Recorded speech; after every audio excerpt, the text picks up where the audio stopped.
সবাই জানেন আমাদের দাবি এক, অবিলম্বে হিন্দুদের উপর অত্যাচার বন্ধ করো।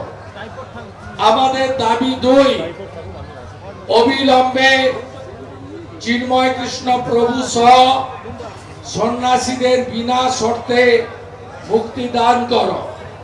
আমাদের দাবি তিন, ভারত সরকারের কাছে এবং জাতিসংঘের কাছে হিন্দুদের অস্তিত্ব বাঁচানোর জন্য অবিলম্বে জাতিসংঘ বাংলাদেশে হস্তক্ষেপ করে হিন্দুদের বাঁচানো শুধু নয়, হিন্দু অস্তিত্ব, হিন্দু মন্দির রক্ষা করার কাজ করুক, এটাই আমাদের দাবি।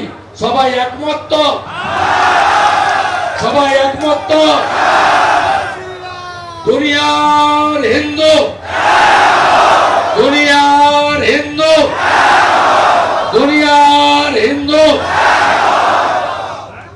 আমরা আজকে ঘোষণা করেছিলাম যে পেট্রোপোল সীমান্ত দিয়ে বাণিজ্য বন্ধ থাকবে। আজকে সকাল 6টা থেকে বাণিজ্য বন্ধ আছে এবং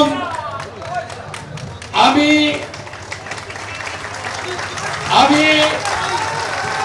ধন্যবাদ জানাবো যে এটা 24 ঘন্টা চলবে, আগামীকাল সকাল 6টা অবধি।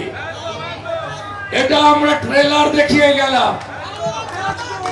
এর পরের সপ্তাহে অত্যাচার বন্ধ না হলে, প্রভু মুক্তি না পেলে আমরা 5 দিন বন্ধ করব। তারপরে আমরা 25 সালে লাগাতার বন্ধ করে ওদের আলু পেঁয়াজ কি করে খায় আমরা সেটা দেখিয়ে দেব। আমাদের নাম ভারতবর্ষ। ভারতবর্ষের পতাকা যারা পদদলিত করেছে, আমরা বলে যাই 71-এর রাজাকারের মতো, যেমন পাকিস্তানের আর্মি চিফ নিজামি আত্মসমর্পণ করেছিল, এই রাজাকারের নতুন বাচ্চাদের ভারত আত্মসমর্পণ করাবে এবং আত্মসমর্পণ করাবে।